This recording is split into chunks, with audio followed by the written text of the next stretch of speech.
Eu sou Otmar Schneider, analista de valores imobiliários, e no vídeo de hoje a gente vai trazer um assunto bastante importante para o mundo dos investimentos: alavancagem mais crise. O que acontece quando um fundo que está alavancado ele encara de frente uma crise? Qual o impacto que essa crise tem nesse fundo?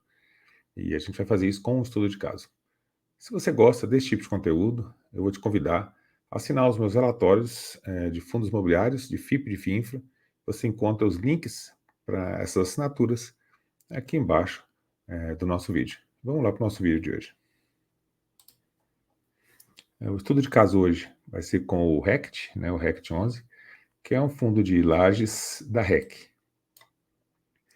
E aí eu vou contar a breve história dele, né? Ele é um fundo de 2019, de maio de 2019. É um fundo que hoje ele tem aqui um patrimônio líquido de 785 milhões. O preço da cota, do patrimônio da cota vale 91, o preço do mercado R$ 37,00 mais ou menos, R$ 38,00. Então ele está com um desconto, como a gente pode ver aqui, aproximadamente 0,41, com quase 60% de desconto frente ao valor patrimonial, frente ao que o patrimônio realmente do fundo vale. Então foi um impacto bastante forte aí nos ativos do fundo por conta de uma alavancagem que foi feita para comprar 2 imóveis logo no início do fundo e do momento que isso foi feito. Foi feito em 2019, essa alavancagem e o início do fundo. E logo em 2020 a gente teve aí a crise de saúde mundial, que realmente jogou diversos investimentos aí para baixo. E aí os investimentos, no caso aqui, que já tinha uma alavancagem, eles acabam sofrendo bastante. O setor de lajes corporativas foi um setor que sofreu muito, e isso, a alavancagem ela acabou amplificando o problema original que a laje corporativa já teve. E aí a gente vê que o fundo está distribuindo hoje 37 centavos por cota, e esse dividendo dá perto de 12%, 1% ao mês, você está distribuindo 37 por cota, 37 centavos, e está R$ 37,00 o preço da cota, 38, dá perto de 1% aí ao mês. Você tem ideia que está o valor contábil do fundo, R$ 10 mil mais ou menos o metro quadrado da laje, e dentro do valor de mercado aqui está saindo a 5, a R$ 5 mil, então está pela metade do preço, 50% de desconto pelo menos. E a gente vai ver um pouquinho o detalhamento dos passivos do fundo, e eu vou aproveitar para trazer algumas questões sobre os juros, a correção monetária, o principal, o que pode ou não pode ser pago com o fluxo de caixa do fundo. Vou aproveitar para passar para vocês alguns conceitos que são importantes dentro dos fundos imobiliários.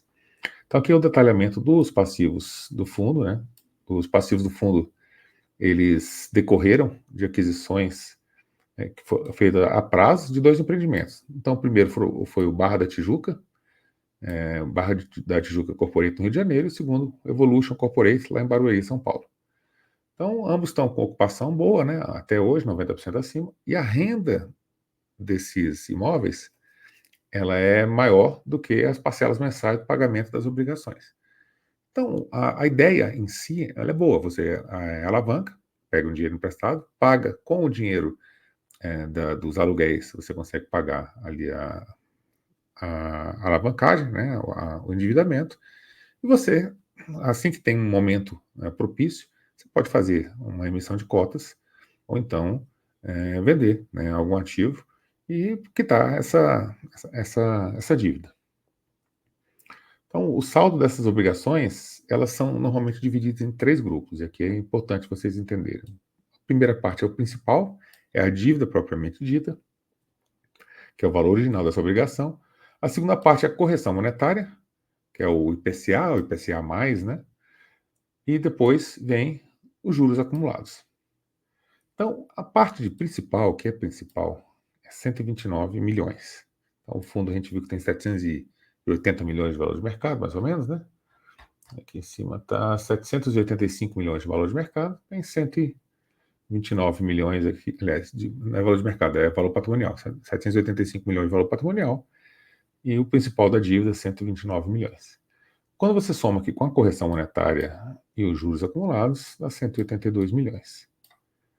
O valor principal, que é o valor da dívida que foi feita, ela só pode ser paga com recursos provenientes de novas captações ou com venda de ativos.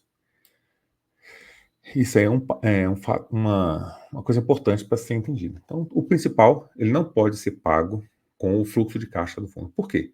Porque o fundo imobiliário, ele é obrigado a distribuir 95% do lucro. O que é lucro? Receita menos despesa. Só que os juros e a amortização, né, esses juros aqui, a amortização não, juros e a correção monetária, essas duas partes aqui, elas entram como despesa. Então você tem lá a receita, tira a despesa, então você pode pagar com o fluxo de caixa, né, que o fundo tem. Então a gestão, ela está atuando aqui para tentar vender os ativos, e aí ela fala que o cenário atual de mercado não está favorável à venda de ativos, e também não está favorável a uma captação. Você fazer uma captação, você tem que emitir mais ou menos no valor patrimonial. A gente viu que está com desconto muito grande frente ao valor patrimonial. Então, não está fácil para você vender o imóvel, que seria a melhor alternativa, e também não está fácil para você emitir, para você quitar essa dívida, né? Então, na verdade, o fato, né, das lajes corporativas terem passado por todo esse problema, né, por conta da pandemia, e tá com um endividamento, né, tornou a vida do fundo bastante difícil. Então, a correção monetária e os juros, eles podem, né, eles são caracterizados como despesa financeira e podem ser pagos com as receitas provenientes do fundo. E aí a gente vai ver aqui, ó, os dois passivos, como é que é o custo desse passivo. Então, as obrigações aqui, tem a taxa ponderada de IPCA mais 7,43, então é uma taxa mais ou menos em linha com o que são os imóveis. O barra 1, né, o CRI barra IPCA mais 8,25, barra 2, IPCA mais 7,75, Evolution, IPCA mais 6,25, um total passivo aqui de 187 milhões. E aí a gente vê aqui o patrimônio líquido do fundo, né, 785 milhões, e a distribuição de dividendos por ano. Então, olha o que aconteceu com a distribuição de dividendos por ano. 2019 não foi o ano cheio, né? Ele começou em maio, mais ou menos. 2020, 9,30 de distribuição. 2021, 6,95. 2022, 6,04, foi só diminuindo. 2023, 5,36. Né? Então, a gente teve uma diminuição aqui uma diminuição dos rendimentos distribuídos. E o preço da cota foi caindo, né, junto com a distribuição. Aí a gente vê aqui que o Barra da Tijuca e o Evolution, que são os dois imóveis aí que estão responsáveis aí pela alavancagem do fundo, tem um cap rate de aquisição alto. Então, o Barra da Tijuca 13,45, né, o cap rate de aquisição dele, e o Evolution 8. Então, o que a gestão falou é certo. Se você tem que pagar só o IPCA, que é a correção monetária, mais os juros, né, IPCA mais 7, dá 11, e aqui dá 13 e pouco. Então você consegue pagar com o cap rate aqui da aquisição, né, as prestações. E aí, né, você teria um carrego para você poder esperar um tempinho para chegar no momento bom para você fazer uma emissão e quitar, né, a dívida. Só que as lajes estão demorando para se recuperar. Então aqui a gente vê que participação no imóvel, Barra da Tijuca Corporation 25%, Evolution Corporation 16%.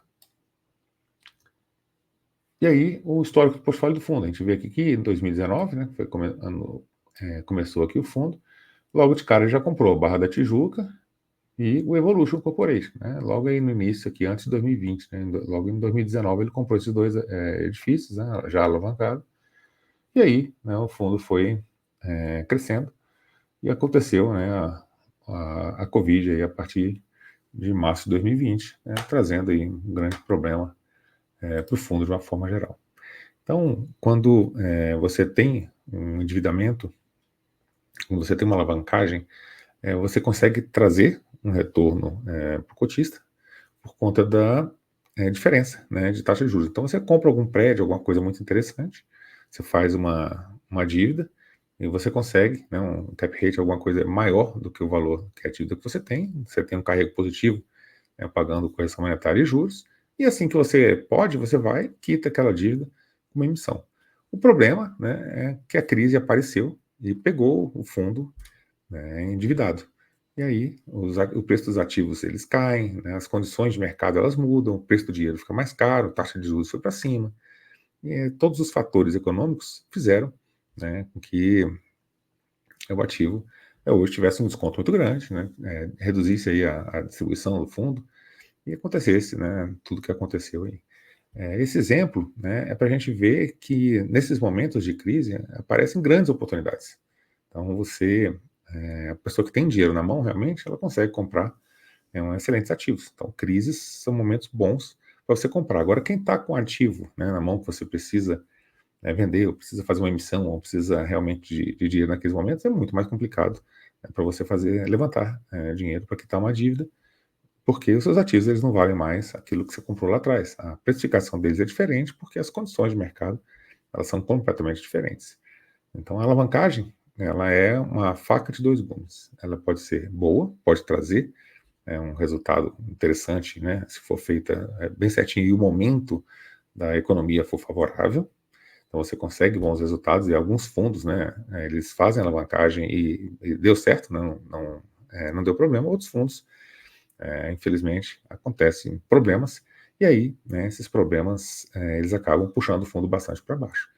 A ideia, né, do vídeo de hoje é justamente educacional, para vocês entenderem, né, essa questão da alavancagem, que é um risco. A alavancagem ela te dá uma possibilidade de retorno maior, mas também pelo outro lado, ela te dá um maior risco.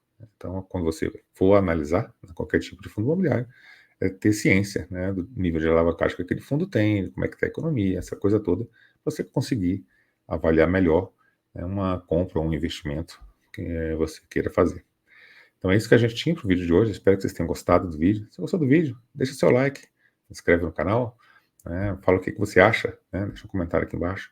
Fala o que você acha da alavancagem em fundos, se você é a favor, se você é contra, né, você já tem alguma experiência com isso, essa experiência foi boa ou foi ruim, né? Então, é isso que a gente tinha para o vídeo de hoje. Muito obrigado por ter assistido o vídeo. Até o nosso próximo vídeo.